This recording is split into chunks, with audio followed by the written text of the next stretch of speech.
ನಮಸ್ತೆ ಮಿತ್ರರೇ, ಇವತ್ತಿನ ರೆಸಿಪಿ ಆಟಿ ತಿಂಗಳಲ್ಲಿ ತುಳುವರು ಪ್ರತಿಯೊಬ್ಬರು ಮಾಡುವಂತಹ ಒಂದು ರೆಸಿಪಿ ತೇಟ್ಲ. ತುಳುನಾಡಿನಲ್ಲಿ ಎಲ್ಲರೂ ಸಹ ಈ ಆಟಿ ತಿಂಗಳಲ್ಲಿ ಒಂದು ದಿನ ಆದರೂ ಈ ಒಂದು ಪದಾರ್ಥವನ್ನು ಮಾಡಿಯೇ ಮಾಡ್ತಾರೆ. ಬಟ್ ಯಂಗರ್ ಜನರೇಷನ್ ಇದು ವಿಷಯ ನನಗೆ ಗೊತ್ತಿಲ್ಲ.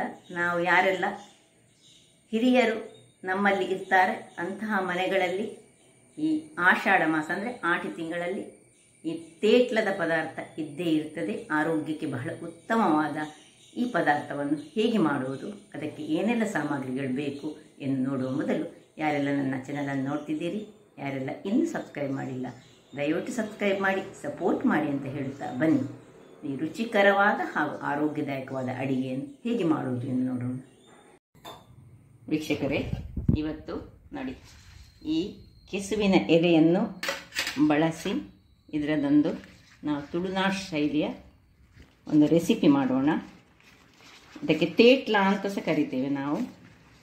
ಈ GSP ಕಮ್ಯುನಿಟಿಯವರು ಇದನ್ನು ಗಂಟಿ ಬುತ್ತಿ ಅಂತ ಸಹ ಕರೀತಾರೆ. ಬಹಳ ಚೆನ್ನಾಗಿ ಆಗ್ತದೆ ಇದು. ಇದನ್ನು ಮಾಡುವ ವಿಧಾನ, ಇದನ್ನು ಹೇಗೆ ಫೋಲ್ಡ್ ಮಾಡಿ ಮಾಡೋದಂತ ನಾನೊಂದು ತೋರಿಸ್ಕೊಡ್ತೇನೆ ನಿಮಗೆ. ಮೊದಲಿಗೆ ನೋಡಿ, ಕೆಲವೆಲ್ಲ ನಾನು ಮಾಡಿಟ್ಟಿದ್ದೇನೆ ನೋಡಿ, ಹೀಗೆ ಗಂಟು ಆಗಿ ನಾವು ಕಟ್ಟಿಕೊಳ್ಳೋದು. ಇದನ್ನು ಸುರಿಗಿದ್ರದ್ದು ಇಲ್ಲಿ ದಂಟು ಇರಬಾರ್ದು. ಇಲ್ಲಿ ನೋಡಿ, ಈ ದಂಟನ್ನು ತೆಗೆದುಕೊಳ್ಬೇಕು. ದಂಟಿಲ್ಲದೆ ಕ್ಲೀನ್ ಆದಂತಹ ಒಂದು ಇಂಥ ಎಲೆಯನ್ನು ತೆಗೆದುಕೊಳ್ಬೇಕು. ನೋಡಿ, ಸ್ವಲ್ಪ ಎಳೆತ್ತು ಎಲೆ ಆದರೆ ಸಹ ಒಳ್ಳೆ ಆಗ್ತದೆ ನಮಗೆ. ನೋಡಿ, ಹೀಗೆ ಸುರಿಗೆ ಇದದ್ದು ಹೀಗೆ ದಂಟು ತೆಗೆಯೋದು. ಚೆನ್ನಾಗಿ ತೊಳೆದುಕೊಂಡು ತರಬೇಕು. ತಂದ ಮೇಲೆ ಮತ್ತೆ ಹೀಗೆ ಇದನ್ನು ಟೈಟಾಗಿ ಹೀಗೆ ರೌಂಡು, ಹೀಗೆ ನಾವು ಹಾಸಿಗೆ ಇದು ಚಾಪೆಯನ್ನು ಮಡಿಚ್ತೇವೆ ನೋಡಿ, ಹಾಗೆ ಚಾಪೆ ಮಡಿಚಿದ ಹಾಗೆ ಹೀಗೆ ಮಡಿಚಿಕೊಂಡು ಹೋಗು. ಸಣ್ಣದಾಗಿ ತೆಳುವು ನೋಡಿ, ಗಟ್ಟಿಯಾಗಿ ಮಡಿಚಿಕೊಳ್ಬೇಕು. ಮತ್ತು ಹೀಗೆ ಮಾಡಿ ಇದನ್ನು ಹೀಗೆ ರೌಂಡಲ್ಲಿ ತೆಗೆದು ಇದರ ಒಳಗಡೆ ಹೀಗೆ ಹಾಕ್ಕೊಳ್ಬೇಕು. ಸ್ವಲ್ಪ ಮೊದಲನೇ ದಿವಸವೇ ಎಲೆಯನ್ನು ತೆಗೆದುಕೊಂಡಿರಬೇಕು, ಬಾಡಿರಬೇಕು ಎಲೆ ನೋಡಿ. ಹೀಗೆ ಆದಮೇಲೆ ಮತ್ತು ಇದನ್ನು ಹೀಗೆ ರೌಂಡಾಗಿ ಮಾಡಿಕೊಂಡು ಇದರ ಒಳಗೆ ಇದರ ಹೀಗೆ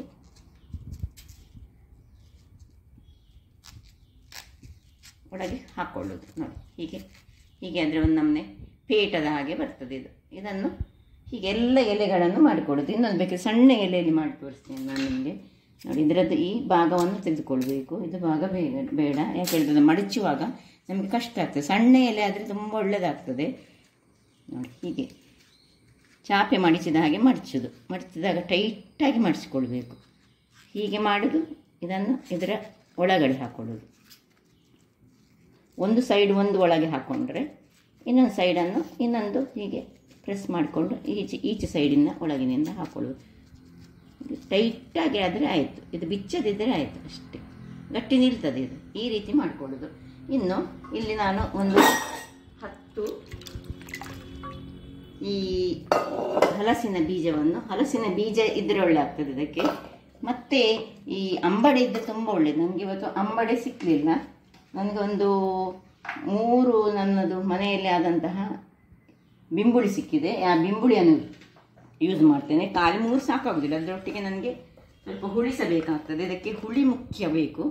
ಅದರಿಂದ ಅಂಬಡೆ ಹಾಕಿದರೆ ಹುಳಿ ಬೇಕಂತಿಲ್ಲ. ಈಗ ನೋಡಿ, ಒಂದು ಅರ್ಧ ಗ್ಲಾಸ್ನಷ್ಟು ನೀರನ್ನು ಹಾಕ್ಕೊಂಡು ನಾನು ಇದನ್ನು ಬೇಯಲಿಕ್ಕೆ ಗ್ಯಾಸ್ನಲ್ಲಿ ಇಡ್ತೇನೆ. ಕುಕ್ಕರಲ್ಲಿ ಬೇಯಿಸಿದರೆ ಈ ಹಲಸಿನ ಬೀಜ ಬೇಗ ಒಳ್ಳೆ ಬೇಯ್ತದೆ. ಅದರೊಟ್ಟಿಗೆ ನಾವು ಮಾಡಿದಂತಹ ಕೆಸುವಿನ ಎಲೆಯ ಇದನ್ನು ಹಾಕ್ಕೊಳ್ಳಿಕ್ಕಿಲ್ಲ, ರೌಂಡ್ ಮಾಡಿಟ್ಟುಕೊಂಡಿದ್ದೇವಲ್ಲ. ಇದನ್ನೀಗ ಇದು ಬೇಯಲಿ. ಇಲ್ಲಿ ಬೇಯುವಾಗ ನಾವು ಇದನ್ನು ರೆಡಿ ಮಾಡ್ಕೊಳ್ತೇನೆ. ಎಲ್ಲವನ್ನು ನಾನೀಗ ರೆಡಿ ಮಾಡಿ ಇಟ್ಟುಕೊಳ್ತೇನೆ. ಒಂದು 10-15 ಎಲೆ ಇದ್ದರೆ ಸಾಕಾಗ್ತದೆ ನೋಡಿ. ನಾನು ಸ್ವಲ್ಪ ಮಾಡಿಕೊಂಡಿದ್ದೇನೆ ನೋಡಿ. ಸೊ ಎಲ್ಲ ಮಾಡಿ ನಿಮಗೆ ತೋರಿಸ್ತೇನೆ. ಆಯಿತು, ಒಂದು 2 ವಿಸಿಲ್ ಆದ ಕೂಡಲೇ ಇದನ್ನು ಆಫ್ ಮಾಡಿಕೊಡ್ತಿದ್ದೇನೆ. ಇಲ್ಲಿಗ ನೋಡಿ ನಮ್ಮದು ಇದು ಸಹ ರೆಡಿ ಆಯಿತು. ಇನ್ನೀಗ ಯಾವುದೆಲ್ಲ ಸಾಮಗ್ರಿಗಳು ಬೇಕೆಂದು ತೋರಿಸ್ತೇನೆ. ಕೆಲವು ಸಾಮಗ್ರಿಗಳು ನಮಗೆ ಸಾಕು. ಈಗ ಇದಾಗಿದೆ, ಇದನ್ನು ಪಕ್ಕಕ್ಕೆ ಇಟ್ಟುಕೊಂಡು ತಣ್ಣಗಾಗಿ ಬಿಡೋಣ. ಇಲ್ಲಿ ಇದು ರೆಡಿಯಾಗಿದೆ. ಇಲ್ಲಿ ನೋಡಿ ಬೇಕಾದ ಸಾಮಗ್ರಿಗಳು ಯಾವುದು ಹೇಳಿದರೆ, ಒಂದು 6 ಉದ್ದ ಮೆಣಸು, ಮತ್ತು ಒಂದು 2 ನಮಗೆ ಊರಿನ ಮೆಣಸು ಸಾಕು, ಹೆಚ್ಚು ಖಾರ ಸಹ ಮಾಡೋದಿಲ್ಲ. ನನ್ನ ಹತ್ರ ಅಂತ ಹೇಳಿದೆಲ್ಲ, ನಾನು 3 ಬಿಂಬುಳಿ ಇದ್ದದ್ದು, ಬಿಂಬುಳಿ ಸ್ವಲ್ಪ ತೆಗೆದುಕೊಂಡಿದ್ದೇನೆ, ಮತ್ತೆ ಹುಳಿ ತೆಗೆದುಕೊಂಡಿದ್ದೇನೆ. ಅಮಟೆಕಾಯಿ ಇದ್ರೆ ಬಹಳ ಬೆಸ್ಟ್, ಅಮಟೆಕಾಯಿ ತೆಗೆದುಕೊಳ್ಬಹುದು, ಬಹಳ ಒಳ್ಳೆಯದಾಗಿ ಬರ್ತದೆ. ಮತ್ತೆ ಒಂದು 10-12 ಪಾಟ್ಗಳಷ್ಟು ಬೆಳ್ಳುಳ್ಳಿ ಬೇಕು ನಮಗೆ. ಮತ್ತೆ ಒಂದು 100 ಗ್ರಾಮ್ಸ್ನಷ್ಟು ಅಂದರೆ ಒಂದು ಸಣ್ಣ ತೆಂಗಿನಕಾಯಿಯ ಫುಲ್ ತೆಂಗಿನಕಾಯಿ ಬೇಕಾಗ್ತದೆ ಇದಕ್ಕೆ. ತುರಿ 1/2 ಚಮಚದಷ್ಟು ಕೊತ್ತಂಬರಿ ಬೀಜ, ಮತ್ತು ನಾನು ಅರ್ಧ ಚಮಚದಷ್ಟು ಜೀರಿಗೆಯನ್ನು ತೆಗೆದುಕೊಂಡಿದ್ದೇನೆ. ಜೀರಿಗೆ ಆಪ್ಷನಲ್, ನೀವು ತೆಗೆದುಕೊಳ್ಬಹುದು ಅಥವಾ ಖಾಲಿ ಕೊತ್ತಂಬರಿ ಮತ್ತು ಇದರಲ್ಲಿ ಸಹ ಮಾಡಿಕೊಳ್ಬಹುದು. ಈಗ ಮೊದಲಿಗೆ ನಾವೊಂದು ಬಾಣಲೆಯನ್ನು ಹೊತ್ತಿಸಿ ಇದನ್ನು ಸ್ವಲ್ಪ ಫ್ರೈ ಮಾಡ್ಕೊಳ್ಳೋಣ. ಜಸ್ಟ್ ಒಂದು ಸ್ವಲ್ಪ ಫ್ರೈ ಆದರೆ ಸಾಕು, ಬಾಣಲೆ ಬಿಸಿ ಆಗಲಿ. ಅದಕ್ಕೆ ಎಣ್ಣೆ ಹಾಕೊಳ್ತಿದ್ದೇನೆ. ಬಿಸಿಯಾದದಕ್ಕೆ ಸ್ವಲ್ಪ ಸಾಕು ಎಣ್ಣೆ, ಜಸ್ಟ್ ಒಂದು 5-6 ಮೆಣಸು, 2 ಗಿಡ್ಡ ಮೆಣಸು, ಮತ್ತು ನಿಮಗೆ ಖಾರ ಸ್ವಲ್ಪ ಹೆಚ್ಚು ಬೇಕಿದ್ರೆ ಖಾರ ಹಾಕ್ಬೋದು, ಮತ್ತು ಜೀರಿಗೆ ಮತ್ತು ಕೊತ್ತಂಬರಿ. ಇಷ್ಟನ್ನು ಸಣ್ಣ ಉರಿಯಲ್ಲಿ ಫ್ರೈ ಮಾಡಿಕೊಂಡ್ರೆ ಆಯಿತು. ಒಂದು 2 ನಿಮಿಷದಲ್ಲಿ ಈ ಮೆಣಸು ಉಬ್ಬಿ ಬಂದಾಗ ಸ್ವಲ್ಪ ಎಣ್ಣೆ ಇದ್ದರೆ ಒಳ್ಳೆಯದು. ಅಂದರೆ ಈ ತುರಿಸುವ ಗುಣ ಹೊಂದಿರುವಂತಹ ಈ ಕೆಸುವಿಗೆ ನಾವು ಸ್ವಲ್ಪ ಎಣ್ಣೆ ಹೆಚ್ಚು ಇದಕ್ಕೆ ಯೂಸ್ ಮಾಡಿಕೊಳ್ಬೇಕು. ತೆಂಗಿನ ಎಣ್ಣೆ ಅದು ಸಹ ಬಹಳ ಒಳ್ಳೆಯದಾಗಿ ಬರ್ತದೆ. ಅಂದರೆ ಏನು ತುರಿಸುವುದಿಲ್ಲ, ಅದು ಸಹ ಈ ಮಳೆಗೆ ಕೆಸುವಿನ ಎಲೆ ಏನು ತುರಿಸುವುದಿಲ್ಲ. ಸೊ ಇದನ್ನು ಆಫ್ ಮಾಡ್ಕೊಳ್ತಿದ್ದೇನೆ, ಸಾಕು. ಇನ್ನು ಇದನ್ನು ತಣ್ಣಗಾಗಲಿಕ್ಕೆ ಬಿಡೋಣ. ವೀಕ್ಷಕರೇ, ಇದು ತಣ್ಣಗಾಗ್ತಿರುವಾಗ ಇಲ್ಲಿ ನೋಡಿ, ಇದು ತಣ್ಣಗಾಗಿದೆ. ಇದನ್ನು ನೀವು ಖಾಲಿಸ ಬೇಯಿಸ್ಕೊಳ್ಬಹುದು. ಕೆಲವರು ಹೇಳ್ತಾರೆ, ಒಬ್ಬರೊಬ್ಬರು ನನಗೆ ಕಮೆಂಟ್ ಮಾಡಿದ್ದು ಕುಕ್ಕರ್ ಯೂಸ್ ಮಾಡೋದು ಬಹಳ ಒಳ್ಳೇದಲ್ಲ ಅಂತ. ಈ ಅರ್ಜೆಂಟಿಗೆ ನಾವು ಕುಕ್ಕರನ್ನು ಯೂಸ್ ಮಾಡಿಕೊಳ್ಬೇಕಾಗ್ತದೆ. ಈಗ ಇದಕ್ಕೆ ಇದನ್ನು ಒಂದು ಪಾತ್ರೆಗೆ ಶಿಫ್ಟ್ ಮಾಡಿಕೊಳ್ತಿದ್ದೇನೆ. ನೋಡಿ, ತಣ್ಣಗಾಗಿದೆ ಅದು. ಸೊ ಇನ್ನು ನಾವೇನು ಮಾಡಬೇಕು ಹೇಳಿದರೆ, ಈ ಹುಳಿಗೆ ಸ್ವಲ್ಪ ನೀರನ್ನು ಹಾಕ್ಕೊಂಡು ನಾನು ನೋಡಿ ಸ್ವಲ್ಪ ಅದರದ್ದು ನೀರು ಮಾಡ್ಕೊಳ್ತೇನೆ.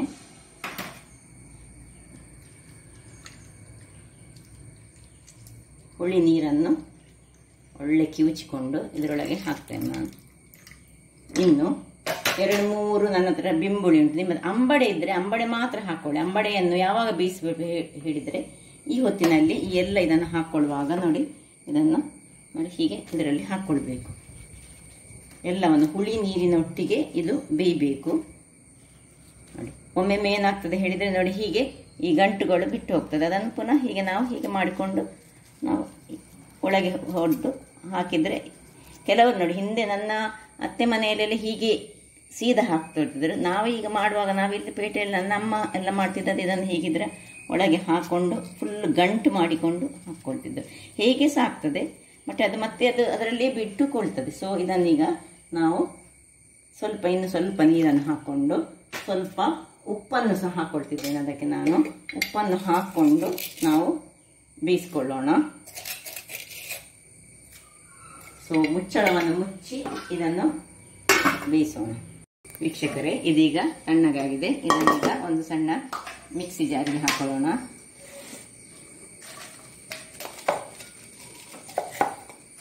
ಹೆಚ್ಚಿದಕ್ಕೆ ಏನು ಕೆಲಸ ಇಲ್ಲ, ಖಾಲಿ ಆ ಒಂದು ಮಾಡಲಿಕ್ಕೆ ಗೊತ್ತಿದ್ರೆ ಆಯ್ತು. ಎಲೆಯನ್ನು ಈ ಮಡಚಿ ಮಾಡುವಂತಹದ್ದು, ಜಸ್ಟ್ ಒಂದು ಮಡಚಿ ಸ್ವಲ್ಪ ಬಾಡಬೇಕು. ಅದು ಬಾಡದಿದ್ರೆ ಸ್ವಲ್ಪ ಕಟ್ಟಲಿಕ್ಕೆ ಆಗೋದಿಲ್ಲ. ಇಲ್ಲದಿದ್ದರೆ ಒಳ್ಳೆ ಚಾಪೆ ಮಡಿಸಿದ ಹಾಗೆ ಮಡಚಿಕೊಂಡು ಹಾಕಿದರೆ ಆಗ್ತದೆ. ಈಗ ಇದಕ್ಕೆ ಬೇಕಿದ್ರೆ ನಿಮಗೆ ಹುಳಿ ಅದಕ್ಕೆ ಹಾಕೋದು ಸ್ವಲ್ಪ ಕಡಿಮೆ, ಸ್ವಲ್ಪ ಹುಳಿಯನ್ನು ಇದಕ್ಕೆ ಹಾಕೊಳ್ಳೋಣ. ಚೂರು ಹಳದಿಯ ಪುಡಿಯನ್ನು ಹಾಕ್ಕೊಳ್ತಿದ್ದೇನೆ ನಾನು, ಒಂದು ಸ್ವಲ್ಪ ಹಾಕಿ ಅದಕ್ಕೆ ತೆಂಗಿನ ತುರಿಯನ್ನು ಹಾಕೊಳ್ಳೋಣ. ಒಳ್ಳೆ ತೆಂಗಿನ ತುರಿ ತುಂಬ ಬೇಕು ಇದಕ್ಕೆ. ಒಂದು ಸಾಧಾರಣ ಒಂದು ಸಣ್ಣ ತೆಂಗಿನ ಕಾಯಿ ಬೇಕೇ ಆಗ್ತದೆ. ಈಗ 2 ಬಾರಿ ನಾನು ಇದನ್ನು, ಅಥವಾ 1 ಬಾರಿ ಆಗದಾದ್ರೆ 1 ಬಾರಿ ಸಹ ಮಾಡ್ಕೊಳ್ಬೋದು. ಸ್ವಲ್ಪ ನಯಾ ಬೇಕಂತಿಲ್ಲ, ಅದಾದಲ್ಲಿ ಮಾಡಿದರೆ ಆಯ್ತು. ಇದಕ್ಕೆ ಸ್ವಲ್ಪ ನೀರನ್ನು ಹಾಕ್ಕೊಂಡು ಒಳ್ಳೆ ಗ್ರೈಂಡ್ ಮಾಡಿ ತರ್ತೇನೆ. ವೀಕ್ಷಕರೇ, ಇಲ್ಲಿ ನೋಡಿ, ಇದು ಗ್ರೈಂಡ್ ಆಗಿ ಬಂತು. ಈ ರೀತಿಯಾಗಿ ಹೀಗೆ ಆದರೆ ಆಯಿತು. ಈಗ ಇದನ್ನು ಇದಕ್ಕೆ ಹಾಕೋ ಮೊದಲು ಇಲ್ಲಿ ನೋಡಿ, ಇಲ್ಲಿ ಇದಕ್ಕೆ ನಾನು ನೋಡಿ ಅದೆಲ್ಲ ಬೆಂದು ಬಂತು. ಅದು ಬೇಯುವಾಗ ಈ ರೀತಿಯಾಗಿ ಬರ್ತದೆ ಇದು.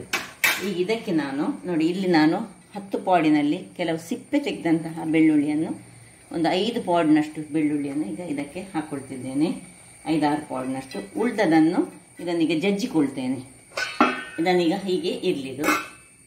2 ನಿಮಿಷಗಳ ಬಳಿಕ ನೋಡಿ ಬೆಳ್ಳುಳ್ಳಿ ಅದರಲ್ಲಿ ಸ್ವಲ್ಪ ಬೆಂದಿತ್ತು.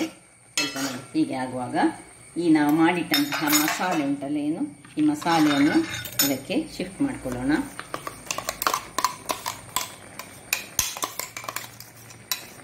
ಮಾಡಿಕೊಂಡು ಇದನ್ನು ತಿರುಗಿಸುವಾಗ ಸ್ವಲ್ಪ ಜಾಗ್ರತೆಯಲ್ಲಿ ತಿರುಗಿಸ್ಕೊಳ್ಬೇಕು ನೋಡಿ. ತುಂಬ ನೀರು ಮಾಡಲಿಕ್ಕಿಲ್ಲ ಈ ಒಂದು ಪದಾರ್ಥವನ್ನು, ಸ್ವಲ್ಪ ದಪ್ಪದಲ್ಲೇ ಇರಬೇಕಿದೆ. ಸ್ವಲ್ಪ ಇನ್ನು ಈ ಈಗ ಮಿಕ್ಸಿ ತೊಳೆದ ನೀರನ್ನು ಇದಕ್ಕೆ ಹಾಕೊಳ್ಳೋಣ ನೋಡಿ. ತುಂಬ ನೀರು ಬೇಡ, ಅದರಿಂದಾಗಿ ಸೊ ಇದರಲ್ಲಿ ಸ್ವಲ್ಪ ಹಿಡಿದಿದ್ದಂಥದನ್ನೆಲ್ಲ ಇದಕ್ಕೆ ಹಾಕ್ಕೊಂಡು ನಿಧಾನಕ್ಕೆ ಇದನ್ನು ಸ್ವಲ್ಪ ತಿರುಗಿಸ್ಕೊಳ್ಳೋಣ. ದಪ್ಪವೇ ಬೇಕು ನಮಗೀಗ. ಇದೀಗ ಇಲ್ಲಿ ಕೊದಿತಾ ಇರುವಾಗ ಇದಕ್ಕೆ ಮುಚ್ಚಳವನ್ನು ಮುಚ್ಕೊಳ್ಳೋಣ. ಒಳ್ಳೆ ಕುದೀಲಿ. ಇಲ್ಲಿ ಒಂದು ಬಾಣಲೆಯನ್ನು ಇಟ್ಕೊಳ್ಳೋಣ. ಇದಕ್ಕೆ ಸ್ವಲ್ಪ ಎಣ್ಣೆ ಜಾಸ್ತಿ ಬೇಕಾಗ್ತದೆ.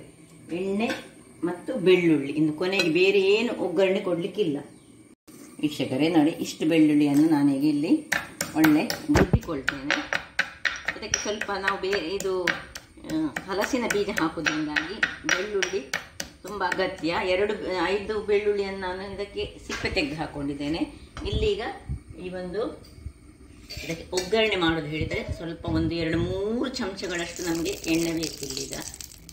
ಎಣ್ಣೆ ಸ್ವಲ್ಪ ಜಾಸ್ತಿ ಹಾಕ್ಕೊಳ್ಬೇಕು, ಯಾಕೆ ಹೇಳಿದರೆ ಕೆಸುವಿನ ಎಲೆ ಇರುವ ಕಾರಣ ಎಣ್ಣೆ ಜಾಸ್ತಿ. ಇದಕ್ಕೆ ಸಾಸಿವೆ ಹಾಕಲಿಕ್ಕಿಲ್ಲ, ಖಾಲಿ ಬೆಳ್ಳುಳ್ಳಿಯ ಒಂದು ಒಗ್ಗರಣೆ ಬೇಕು.